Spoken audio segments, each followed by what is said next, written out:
Hindi.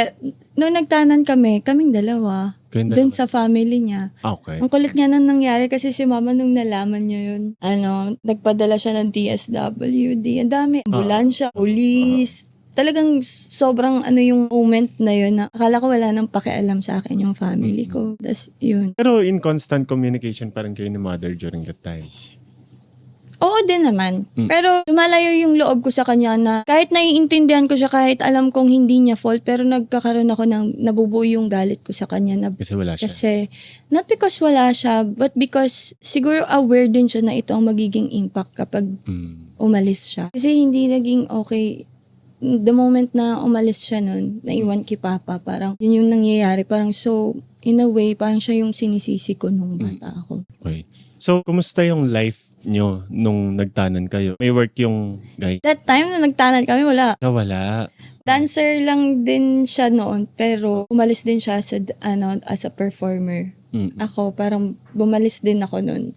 Tapos wala kaming work noon muna sa parents niya, and then bumalik ako sa pagiging performer noon. Hindi ko kwento yung yung umalis ako sa job muna for time. Kasi yung choreographer namin nananakit. So, parang sobrang madami kasi talaga nangyayari sa life ko. So, nanakit yung choreographer ko noon. Tapos parang na-realize ko din na parang survival mode ulit. Na nag-earn ka nga ng money.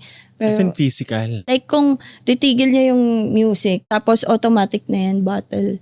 Kung anong mahawakan niya, upuan, babato niya. ibabato niya. O kaya lalapit siya sa'yo, gugud-gud ka sa He's proud actually na gano'n until now. Now he's my friend.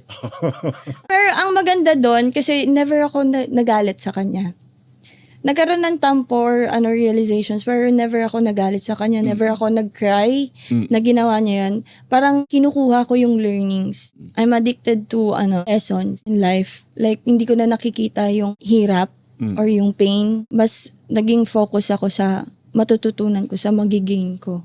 Naging ganun akong tao. Habang lumalaki ako, parang na-realize ko na parang, mali. Nagiging comfy ako sa pain. Struggles, And I'm letting a lot of people in my life na okay lang yan. Hanggang naabuso ka na. Kasi sanay ka na eh. So, yun, for me, okay siya, pero kailangan mo lang din ulit timbangin. So, yun, nung umalis ako, pagbalik ko, ibang grupo na. Request ako sa head namin na kung pwede. So, during the time na nagtanan ka, unemployed kayo pareho nun? Naging unemployed pareho. So parang na din nun parang kaya pinili ko na din makipagtanan kasi parang dami na din nangyayari sa life ko. Parang escape ko na din. Gusto ko na makatakas sa life. Kasi sobrang bata ka, aanuhin mo yung mga problema. Paano mo ipaprocess yun? Like parang kung anong makikita mong opportunity that time, so go, makaalis lang ako dito. Parang ganun, parang tira pasok na yung decision making mo. Kaya nangyari sa life ko, parang ang daming nangyayari lagi kasi parang yung pagde-decide ko ng problem, parang laging okay na yan, basta maka-escape ako dito. Okay. So, gaano kayo katagal naging nung first? Umabot kami ng 4 years. 4 years. Okay. So, minor ka pa rin nun? Minor, oo. Minor din ako noon. Ang nangyari noon, turns out na siya pala yung papalit kay Pap. Siya? Na physical abuse. So, nambubugbog siya. Okay naman kami nung mga bata pero nung nangyari, meron din pala siyang trauma. Nung nakasama ko na siya, parang meron siyang trauma na paglasing din pala yung father nila, tatago sila, kanya-kanyang tago, tapos sasaktan sila ng walang dahilan. Tapos naging ganun din siya? Naging ganun din siya. During the time doon, parang kayo nakatira? Sa kanila? And then, after 1 year, nagbukod na kayo? Bukod kami. Tapos doon na nag-start yung mas nakilala ko siya. Ganito ka pala. So, na-realize ko na hindi mo makikilala talaga yung isang person kapag hanggat wala sa isang bubong. Kahit naging kababata mo pa yan.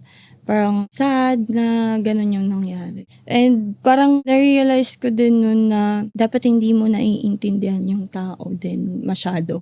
Kasi the more you understand them, parang okay lang. Okay, kapag gumawa ng mali. Sige, okay lang. Nakokonsinte yung pag-intindi. Naiintindihan kita hanggang hindi mo na naisip na hindi ka naman na iniintindi. So, para sa akin, parang sana yung time na yun, kung pagpipiliin lang ako, dapat may nagturo sa akin na gano'n. Hindi dapat iniintindi yung lahat ng bagay. Okay. So, nung naghiwalay kayo Saan ka na nagstay ulit nun? Ang nangyari nun, yung ate ko kasi, actually bawal na kaming, hindi naman bawal, parang dahil pinili ko nga yung makipagtanan, so kailangan ko panindigan yung decision niya. Galit yung family sa akin. And parang gusto So nila. never in contact ka during the time nung nakipagtanan? Hindi, nawala. Like, accept ko yung galit ng family ko, pero sobrang ako kay ate. Hindi niya ako, parang love niya pa rin ako na, parang she got me pa rin. Siya and yung cousin ko, yung pinsan ko din. Parang din sila, umukod din sila sa family, nag-apartment din sila. Tapos parang nalaman nila na, yun nga, binubugbog din ako nung nung ex ko. Naggawa sila ng paraan, parang pa konti-konti, bisita-bisita, kinuha yung loob ng partner ko, nung ex-partner ko nun, hanggang kinonvince nila na, na lang tayo, isang apartment. Tapos nung naging isang apartment, dun na parang dun ako nagkaroon ng lakas ng loob na pag binugbog ako or pag may ginawang mali, lalaban na ako. Laban ka. So yun yung nangyari.